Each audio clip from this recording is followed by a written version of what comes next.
Agenda review this Friday. City Manager Bob. Thank you, Mayor.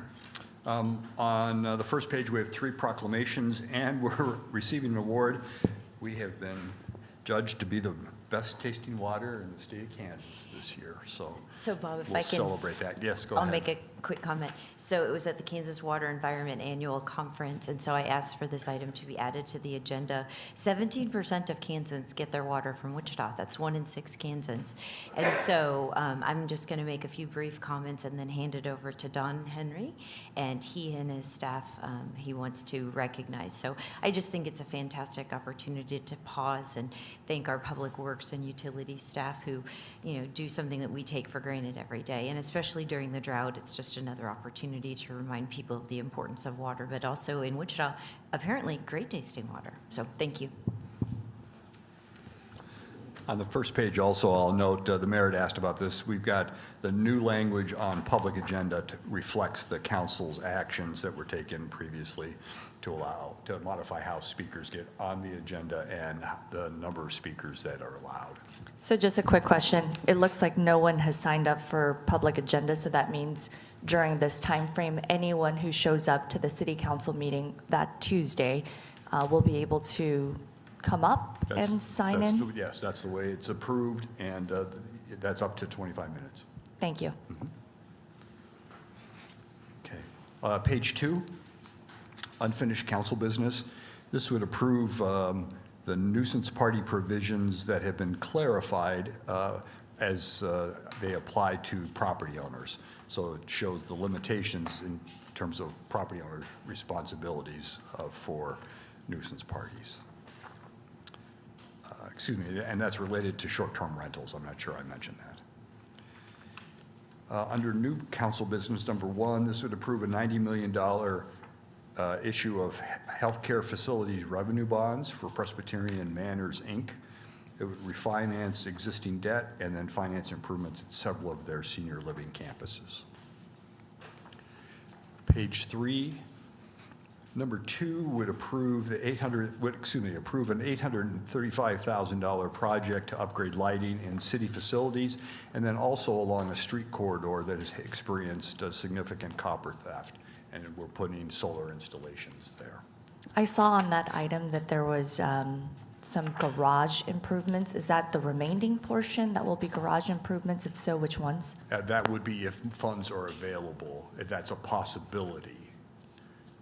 If I remember correctly, let me look at the report, make sure I don't misspeak.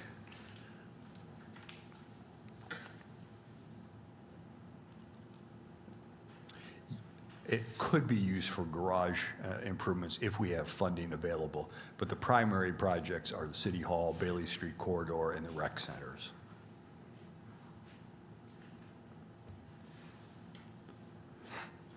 Number 3 would approve $14.4 million in water and sewer maintenance improvements.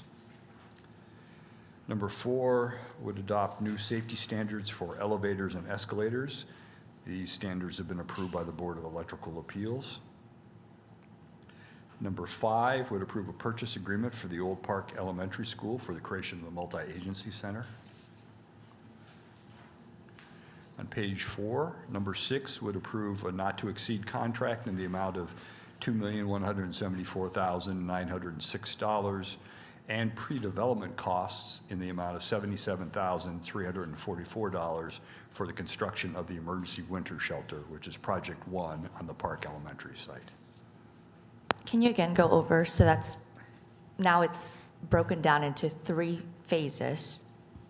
Actually 3 separate projects in order to be able to meet federal requirements. So the first project will be for the winter shelter, and our target is still to be open before Thanksgiving or by Thanksgiving.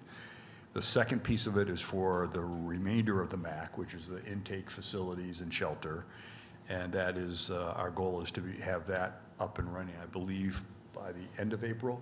Is that right? April 1st. And then the third piece is the construction of affordable housing and non-congregate shelter on the site. And we're waiting for notification on tax credit for that project.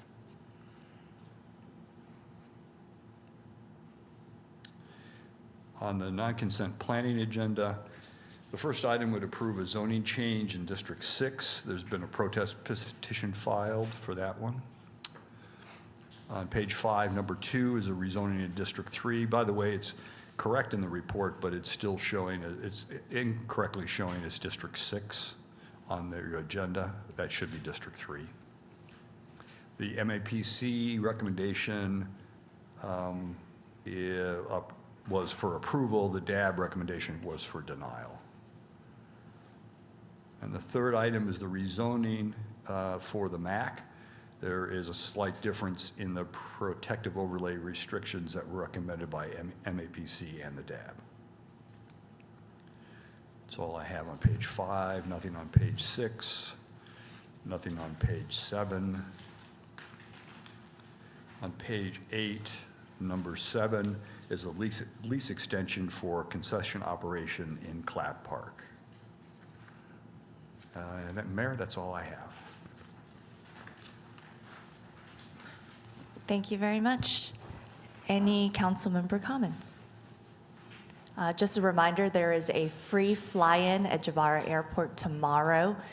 We had this during our Thursday mayor's briefing, and it's an opportunity for youth to get some free flights with some experienced pilots to get them excited about someday becoming a pilot themselves or getting involved in aerospace industry here in our community. So again, it's at Jabara Airport tomorrow, Saturday. More details on their website.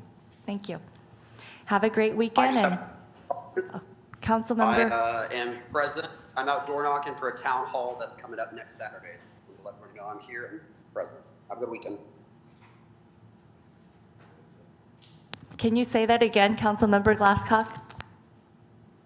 I'm here. I was out door knocking for a town hall that's coming up this Saturday, so I just want to make sure there's somebody else present. Thank you very much. Thanks to council members for joining us virtually and in person. Have a safe Labor Day weekend.